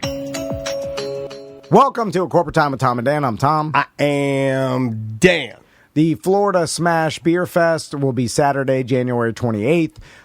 Smash! Hulk smash! Hourglass is putting that on. Yeah, man. So there's going to be some delicious beers. And you know Hourglass, 2 locations. That one massive complex with the games and the toys and the beers and the taps of flowing and the drinks and the art. Yeah, and then they got food, and it's just you can rent it out if you want to have the side room, and you can have private parties there. We're going to do that event that we were talking about last year, at the end of last year. Yes. So we'll talk about it. The one that I got a hold of that certain person? Yeah. We'll have to do it in February because there's too many events in January. Too much going on in January. It's almost so many that we are not able to make all of them. So yeah, with the Solar Bears games and all the Science Center stuff. I mean, it's crazy. But Hourglass, they do it up big. Florida Smash Beer Fest, Saturday, January 28th. Yeah, get the tickets on Eventbrite. All the proceeds of the Smash Festival are donated to A Spoonful of Hope, a product of Second Harvest Food Bank. All for charity. Voicemails and emails. Load up some paper, Sam. Here are your voicemails of the day. Hey, Tom, Dan, Sam, and Seth. Seth, we've been seeing your tampon around Orlando a lot lately, and it gets my husband pretty excited when we... Do you see all the damage that we do with our friends? It's a wonder that they even want to come in here, because people don't even refer to Seth's car as a car anymore. They just call it the tampon. Yeah. And it's so... absolutely disrespectful. By the way, this lady's on lewds. Seeing your tampon around Orlando a lot lately, and it gets my husband pretty excited when we see it. But this message is more for Tom. Tom, you are a part of my husband and I's nightly routine every night. Oh, my God. We have an almost 1-year-old, and Time for Bath is what we sing to him when it's bath time, and he gets so hyped for it. But we only know Time for Bath, Time for Bath. Pumped. Those are the only words we know. So where do I get a recording of the song so I can play it at night to make him extra hype? I was thinking... You want to get your baby hype at night? Just a random thought. Maybe a merch bath time bundle. With that included in some BDM bath toys? Ooh, good idea.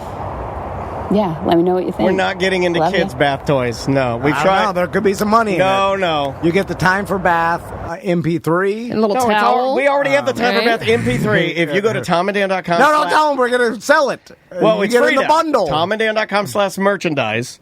It's on there. Just look at, there's a tab called downloads. Time for Bath's on there, and you can steal it. And it's not my song. Some guy wrote me and said, you did a good job. I don't know. on that. You might. I don't know that it's on here. I'm looking for Time It is. for Bath. It's oh, on there it is. Yeah. Yep, you're correct. I sent it to to this lady. Don't tell them where it's for free. It's for We free. get the Bath $1. bundle. Well, here's what you do. You got- $9.99. You buy a shirt while you're there. Let's do it that way. They won't do it. They They're just will. gonna steal They will the song. do it. No, they're not. They're not thieves. They're good people. You get the Time for Bath Song. Yeah, but it's not an MP3. You get- We're going to send it to you On a CD? flash drive. Flash drive. You get a flash drive with some questionable photos on it. Then you're also going to get a bar of soap from Groove Soap. Yeah, Oh, yeah. The Tom and Okay, Dan that's smell. This good. actually is a good idea to do a Time for Bath bundle. You're going to get a washcloth that Okay. says, on the top of it, it just says revolver that the- you place on top of your gun on your lap. But the washcloth is just it's a cut up old cruise shirts that Eric wants to do. We have 2 under cruise shirts that Eric doesn't know what That's to do with. perfect. And We'll cut 'em up. Eric's like, I can't just throw them out. And I'm like, throw them out. And he's like, I can't do it. I'm too good of a person. I'm like, throw them out, Eric. And he's like, I can't do it. And, He's like, I want to donate it to a charity who needs it. Eric's And then- like, I just talked to Blanchard. I insured the shirts, and I've been doing everything. He does everything by the book and so good. And I just set fire to him in the front of your yard. Dan's like, walk out to the garbage and put them in there. So we'll cut Tom that and up. Dan rubber duckies. Yeah, that's cheap. Oh, I don't want Jeep people putting these on other Jeeps. That's the dumbest thing I've We ever get a seen. stamp of Tom and Dan, like the Yeah. cheap rubber duckies, like they got to be. Why is some everything we Chinese got to or sell to Shrewd? we're back at the Chinese S. I almost cursed. We're back at the Chinese S game. I don't Yes. want to sell any more Chinese S. Yeah, a Chinese. That's all we got. No. Wuhan duck. I don't- okay. Tom and Dan. Tiny Hold on, you got me stamped on back there. then if it's a Wuhan duck. And then we'll do a cut up old cruise shirt. That'll be the Peking duck, washcloth. Peking duck, a washcloth The Groove cruise soap. ship. Groove soap. They'll give it to us That's for the free. only legitimate product in the bath bundle is the Groove Yeah, soap. But the important part is Woodsy we'll get and- it for free and Who's then the we'll other guy? resell it. Who's the other guy? Woodsy and the big guy. Oh, he's going to be so mad at Woodsy and me. the other guy. Don't, why'd you say names? I don't know. You're setting us up for failure when you do that. Woodsy and the other guy, I love you. They're from Groove Soaps. Go buy their soap. He's the bearded guy with the soft skin. $26. Nas. What Yeah, else yeah. are we putting in there? You got to put a back brush. Maisie just got a no. back brush, which also continues her path to being 40. Maisie uses a back brush like an old man. What? My sons won't even use soap, and I come scream on, at man. them. Maisie bought a back brush with her own money. Remember, I got her the credit card, the green card. Yeah, didn't she ask for soap for Christmas? She did. Yeah. And I got her some soap. And well, actually, we got her a gift card. And then she went to this particular bath store and she bought soap, a washcloth, and a wooden back brush with the hard ass bristles, and that's what she uses in a wash tub, like an old West. My sons still shower and bathe together every single day of It's gonna their be hard to lives. do that in college. I thought it was naturally going to they were going to start wanting to do it by themselves, but it's not happened so far. And then I'm like, am I creating a problem? How old are they? 7 and 8. Oh, yeah, too old. Yeah, I can only hope at some point they look at each other in their 30s and they're like, "Time for bath, brother." Yeah. Like I don't know what's right, so In their I don't little know. turtleneck sweaters and their tiny little mustaches, and they're like, "Time for bath, brother." I give them the option. I was like, "Time for bath." you guys can bathe separately if you want. They're like, no, this is good. I'm like, oh, it saves me time because they So do it two together. stinky boys that don't use soap just sit in dirty bath water and eat Cheetos. This is terrible. Yeah. I bring them a plate of They don't eat pears. Cheetos And anymore. little Smokies. They eat beer nuts. Yeah. I brought them a plate of pears and cheese the Well, other hold day. on, that's like a king. If you're in the bath, hold on, we have to analyze it. If you And then are I bring up a stool so If they you can are eat it. in the bath, and then your servant, your gardener brings you a plate of pears, hand carved. You cut the skin off. Cut the skin off I the got pears? the thing you push down and it cuts it into. Oh my God, man! I These cut that are up. Maisie cuts her own. She got her own knife set for Christmas. Did I tell you guys that? Maisie got her own goddamn cutlery set from one of her grandpas. She got a kitchen knife set for Christmas. Mark the goddamn steward over there. 7-year-old. She asked knife for set. it. She got a knife set. They're plastic, but they're sharp as hell. Yeah. And she got a knife set. She got bowls, wooden spoons. She'll be set when she moves Bunch of out. damn old stuff. She's about to move out. So Time for Bath is on the website. You can check that out. You got an email, Sam? Sure. This is about back pain. Hey, Dan, on the topic of physical therapy, I have a prosthetic leg. I came into the show before a few years ago. I remember that guy, yeah. Yeah. Anyway, when I had his grandpa, run him over the lawnmower, right? Ran him over and ripped his leg off? Grandpa ran over me with a lawnmower. Oh, my God. Anyway, when I had a prosthetic that was too small, my back got effed up, and I was told by a chiropractor after I got a new prosthetic that I would need physical therapy to make it better, but that it would never be back to normal again. I went to the therapy for 6 months, and like you, it felt that it wasn't helping really at all. I did a little Google research and made the choice to try yoga instead of the therapy and chiropractic adjustments. Fast forward to 5 months later of me doing yoga and back to the chiropractor, and he tells me my back is normal again. I think he was trying to milk my insurance, or maybe he didn't believe in yoga. I know your pain is more arthritis-based, but maybe it's a different option that can help your pain. I hope this helps and you get relief soon. Much love and good vibes being sent. That's really cool. Yeah, I mean, I do yoga now, and that's primarily what I've been doing. It's just, unfortunately, I very much enjoy a cardio or like something harder than... Yoga's really hard, don't get me wrong, but I like moving and like sweating. I guess hot yoga could be an option for me. Yeah. But like, I just want to, I don't know. I like riding my bike, and I haven't been able to do that. I like walking. Once I get warmed up, I can do it, but it's bad. It's real bad. I got my follow-up next week, and hopefully we will find out where we are going from here, but I'm pretty sad shape. I like when a professional or medical professional tells me something, or anybody, something to do that would drastically help them out in their lives and their pain, and whatever they're trying to do is like, hey, okay, for 15 minutes a day, go for a walk and then do some stretching. Where, it'll only take about 25. You're like, never do it. You just never ever do it. It's like seemingly on paper so easy, but it's so hard. Why is it so hard? I never do anything anybody suggests for me to do. I mean, here I'll tell you I'll tell you mine's probably worse because it started out with like extreme diligence. You know, like I'd have my paper out every night at like a regimented time, like 7:30, and I'd go through each exercise, and I did that for like 2-3 weeks, and literally nothing changed.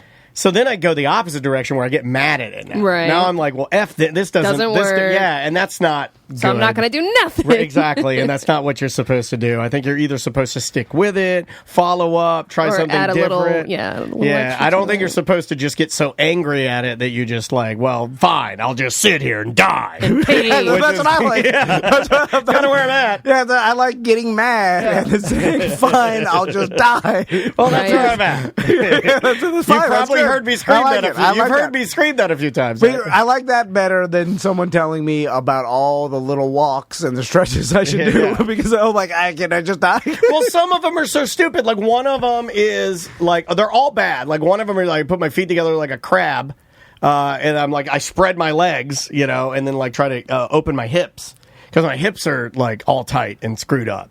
And then some of them, I've got this strap that I tie around my foot. I lay on my stomach, and then I have to pull. Like too much work. Yeah, and then I'm like pulling my leg back to like stretch out my hamstrings. And it's just like, I've done all of this. It's just not work. And you know what sucks is that doctors sometimes and physical therapists, when you tell them you're doing it, they don't believe you because so many people don't do it. Oh, right. yeah. So, like, I'm going to this lady. I'm like, she's like, are you doing it? I'm like, yeah. She's like, wow, you sure are tight. Doesn't seem like it. I'm like, well, God damn it. Well, if you don't even believe me. Don't say that. It's like the dentist when they ask you if you floss, and they're like, your mouth is blood crismo. I know you're lying straight to my face. Your gums are inflamed. Blood. I have a confession. I go through these periods where I like to do like time challenges where I like to see how long I've done something. Yeah. I have flossed my teeth every single day since the last time I went to the dentist.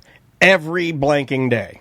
Okay. Have not missed a day. All right. That was pretty good, right? Yeah. I want to see if he'll say, I bet you when I go in there, he'll be like, you're not flossing. No, they can tell. No, because just like the therapist, because so many people don't do it, he's just going to go through the motions. He's not even looking at my teeth. Yeah, but when they see your teeth, they're like, oh, yeah. Oh, wait, I'm going to the new guy. I'm going to Dapper. Yeah, I know. Yeah. Oh, yeah, he'll get it. But I like when you know the head dentist and stuff. Like then you're not ashamed. When the dentist walks in, I don't care. It's when the hygienist. For some reason, I don't like admitting to beautiful women that I'm disgusting. Yeah. When you're laying in a dentist chair and then you have a beautiful, and 90% of them are beautiful men and women, because we have some really good-looking male hygienist Sam at my old dentist. But like they walk in and they sit next to you, and I don't like admitting to her that I'm gross because I always envision myself making out. And just being honest with you, I just don't look at what I've done. Yeah, because that's I always think in my brain. I always think in my brain. This is what makes you and I business partners. I think as the hygienist is looking at my teeth, I'm like, they're gross, but she'd still make out with me. That's what I think. Remember that Jennifer Aniston? Yes. She was a dentist. It's burned in my brain. It's burned in my brain. Every man that's seen Horrible Bosses. Wasn't that the movie? Yeah. Dude, my memory's back. Yeah. Every man that's seen... I'm like, this is going to happen. I can't wait till this happens. We're going to go. Bye. Welcome back to A Corporate Time. What do you want to do? Some voicemail? Yeah. What do you want to do? What you want to do? What you want to do? Didn't know he had a 22. Remember that? What is that? I don't know. I believe that's Dr. Dre. The answer we were looking for is Dr. Dre. Let's do this one because I think this one is beneficial to the owners of this program. Hey, y'all. This is a reminder for Tom. Just wanted to remind you to file that Sunbiz. I just did mine today. You have until the end of March. Just wanted to give you a reminder. Love y'all. Love the show. You know what? That's why we have the best ladies that listen to our program. Yeah. It's because they understand. We have to remind Tom to do everything. He almost didn't get his hair cut yesterday. The idea of this show, and I don't know how this may be a hot take. This may not go over well. But the whole idea of this show, and people are kind of onto it now, was, we're already sort of kept, and we're sort of maintained by our wives. Or I call them mothers, our mothers, our family mothers. Mother? Yeah, mother. And so now we have a group of the ladies that listen to our program are our listener mothers. And I just want to let them know how much I appreciate them for taking care of us and being sweet to us. And they help me out at events. They do. They position. I'll aimlessly be walking and they'll be like, over here. Find Daniel, little baby. Find Daniel. They'll make you hold my hand. I'll pull you through the crowd. They're like, it's time to get up on stage. I'm like, okay. I was trying to get on stage. I had somebody, I'm too little to get on the stage. I had a lady lift me up. Okay. It was very sweet of her to hold me like a baby. And they're like, say bye-bye to your sponsors. Yeah, I say bye-bye. Bye-bye, secure wolfing. All right. So are we gonna? Well, let's pay our Sunbiz. We got forever. It doesn't even. March. It's not even due till March. March is forever away. That's not. So far. It's no. We're gonna have to. You got the whole March. I'll pay it today. I won't. I'll pay it in March. Because they make it a pain in the ass. You have to get on there. You have to go to your thing. There's like, what's your... they make it too complicated. What's your tax ID? Put in your number. I was like, can I just put T&D Media? Jesus Christ. You're not that sophisticated? I'm like, I don't know the tax ID. Then I have to look it up on our board, and there's two of them. Like, what's your tax ID number? It's 2 numbers, then a dash, then a huge number. I'm like, can't you just give me, I'm number 15? There's my number. Then you put that in, then you have to get out your credit card and pay the thing. Oh, God. Can't they just... You know what would be easier in this case? If they just sent us a paper bill. Send me a paper bill. They do. Oh, they do? You throw it away? You shred it? Yeah. Okay. Anything that's not money that's getting paid to us, I throw away. Oh, yeah, me too. The only thing I keep, though, are all those Baldwin Park magazines we get. I keep those. Oh, the Life of Baldwin. Well, in one day, that they will be very valuable, I'm sure. Much like Beanie Babies. Let's try this. Hey, guys, this is BDM Josh in Avalon Park. I was just listening to the end of the year awards episode where you guys are, doing the whole Oscars thing. But anyway. Hold on a second. My wife is in the chat room right now, and she just said, I have y'all's tax ID in my phone. Well, someone needs it. You need to delete that. You have no... That's personal information.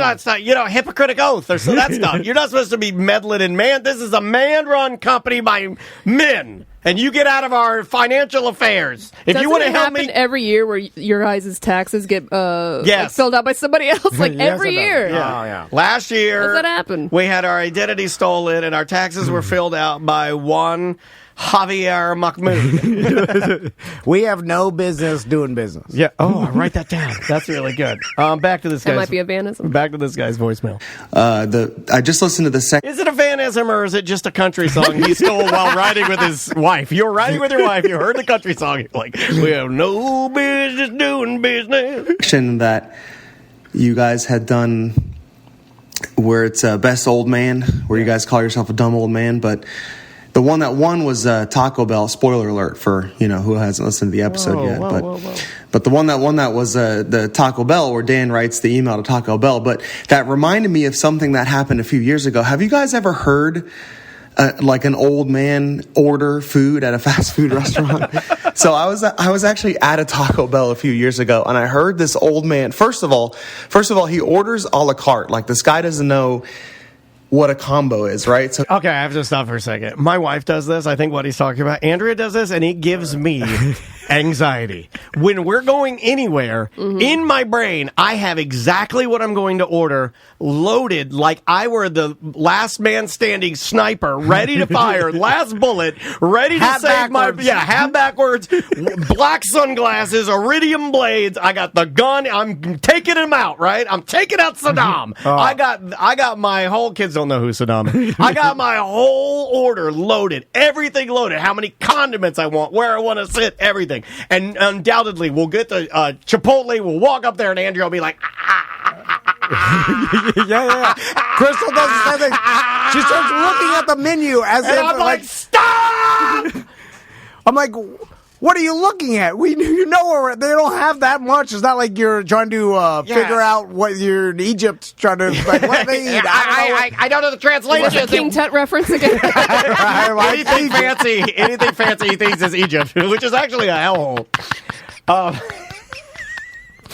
But why is she's like, let me see. Like, what are you reading? Andrea will be like, Taco Bell. It's all the same. And then the lady I'll Google the menu before I go anywhere. I do too. Yeah. And then the lady will be like, welcome to Chipotle. And what do you want? And Andrea will be like, just 1 minute. I'm like, no! Have it ready to go, too, man. Or then she'll go like you order first. And then I'm like, 3 gorditas. Now, like, 2 seconds. It's not going to buy you any time. 3 gorditas. Yeah. It's like, wow. That's my go-to taco. Thick boys. That's a good order, man. I'm proud of you. Beef gorditas? Yeah, 3 supreme beef gorditas. That's not that big. Have you? Like, no. But I'm just saying that's a good order. I mean, you can eat 8 gorditas. We'll put that to the test. When I was in high school, that's a lot of bread. But they've made them smaller throughout the years. I haven't eaten at Taco Bell. Let's go back to see what this guy says about old men ordering. He's ordering off the menu, and I just thought it was hilarious. He ordered. He's standing. I'm probably thinking it's a lot funnier than it actually is, but he's standing at the line right in front of me, and he's like, "I'll have 1 bean burrito." Like, I don't even think he asked for cheese. I think this old man just wanted beans in his. Well, it doesn't too. In the old man's defense, it doesn't. It just says bean burrito. It doesn't say bean burrito with cheese. I mean, I think when you just order a bean burrito, it comes with all. Look, I'm the expert. They don't have a bean and cheese. I thought they had. They do, but you go. I think they have pimentos and cheese, which is in a little cup. But when you order a bean burrito, it's just a bean burrito. You're going to get tortilla, red sauce, beans, cheese, onions. That's what you're getting. Yeah. I know my way around Taco Bell. Burrito.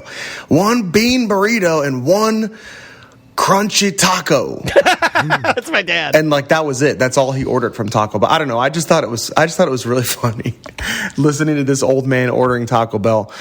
But anyway, that's how my dad used to sort of order at like Wendy's. He'd be like, I want 1 Wendy's, everything by the proper name. I want 1 Wendy's single without cheese and a Big E fry.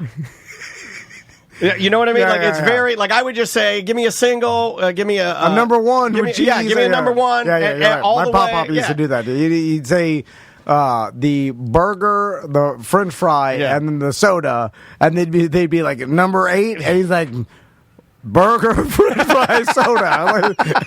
If a number 8 is a burger, French fry, and soda, then yes.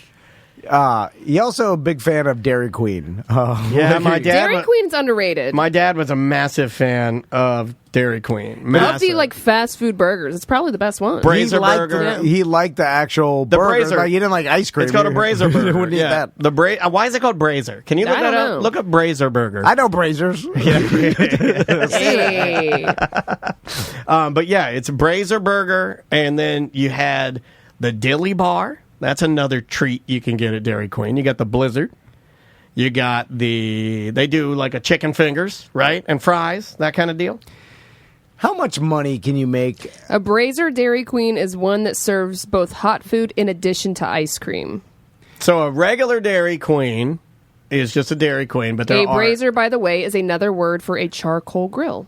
A Brazier. Oh, that's excellent. Like an ice cream shop. It seems. Why do people like doing No. I know, like, we were in Satellite eating at an ice cream shop, and we brought the kids there, and we're sitting outside, and there's a good amount of people coming there. But these kids get ice cream all the time. I know. They spoil them. The ice cream is not that expensive, and I imagine you got a building, an AC, and the rent, and then the employees inside.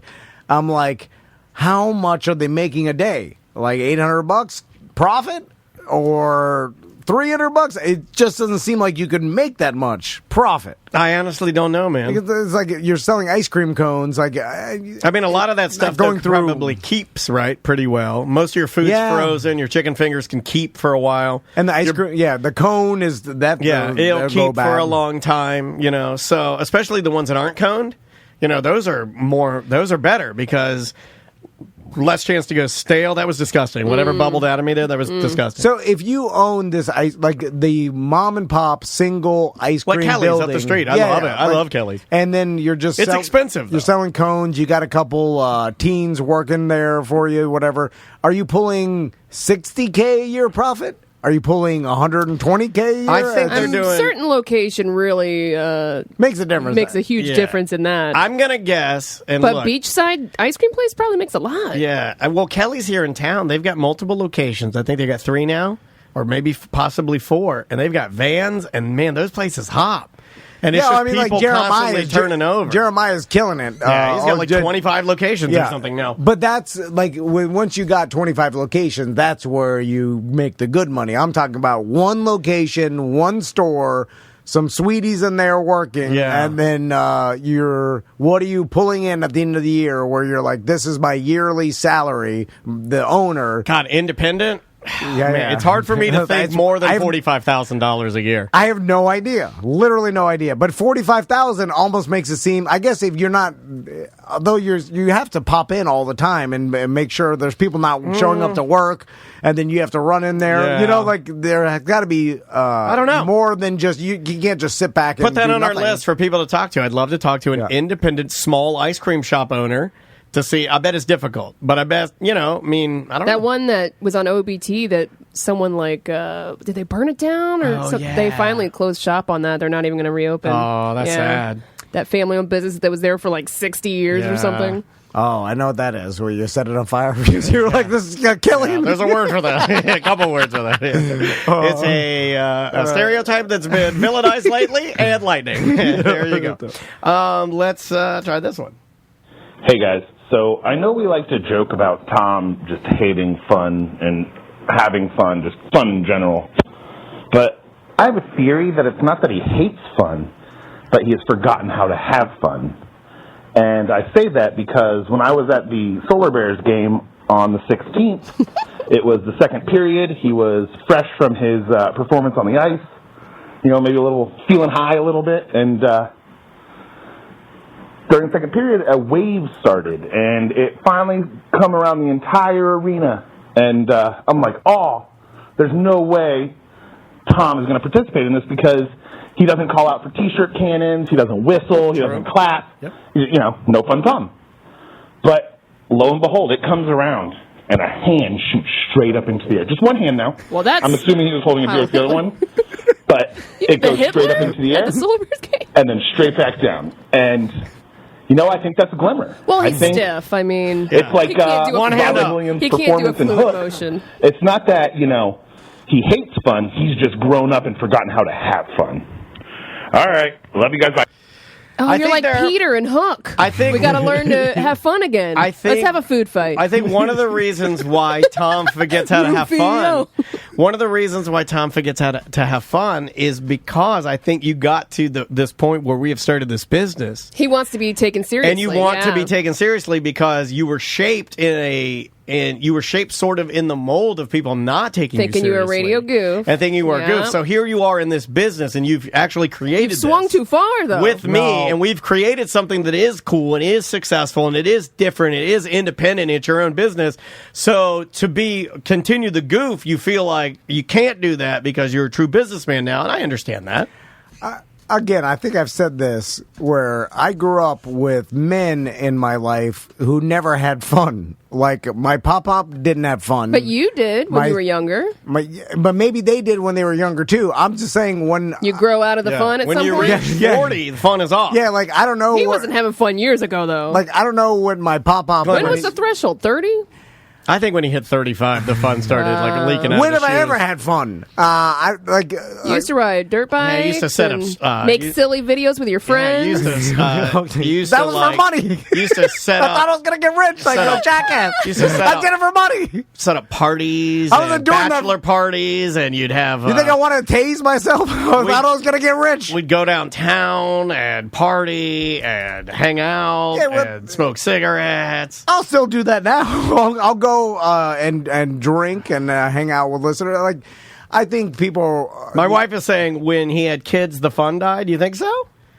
I feel like it died before that. I think most people, I have when fun they had with my kids, sons. Yeah, right. Maybe he shifted his amount of fun. He's like, look, because you are a bit of an all or nothing. Everybody is. Maybe you were like, I can't have fun with adults anymore. I have to have fun with my boys because that's my purpose now. And I can understand that. Although it's bled into now, all my other friends' kids think I'm like the fun dad. You are the fun that dad. wants to wrestle with them. But now when I'm like staying at the Wizard's house, all the kids like they want to fight me all the time. And They're you like, just want your kids. Well, yeah, I just want to fight with I Max get and it. Tommy because the other kids, they're violent. they grab my flanks and squeeze them as hard as with their nails. You mess with the bull, you get the horns. I'm hitting one of them almost as hard as I can on the top of the head, like hammer punching him. Yeah. And then like I'm smushing his face into the pillow.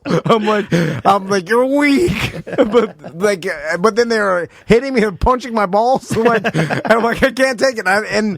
I realized something when I was fighting all of them. Like I was fighting 5 of them at the same time, and then there was like a bounce house outside, and I was throwing them into it.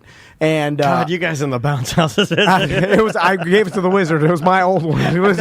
But so I. After about 5 to 8 minutes straight of throwing one 60-pounder into the thing after another, like medicine ball. Like I was about to get pass out. I was like low blood sugar. I was stumbling. Oh my God! And I had You're gonna collapse. I had to say I got a business call. I had to say yell to the kids. That usually means you're gonna poop. Till I could walk around the side of his house and take a break because I couldn't admit to him that I was too weak to keep throwing them. But 6 minutes of throwing kids is hard. You could do what I do. The kids come up and you're just like, I don't want to play. Get the hell out of here. Well, that's what everybody else does, but I can't say no. All right.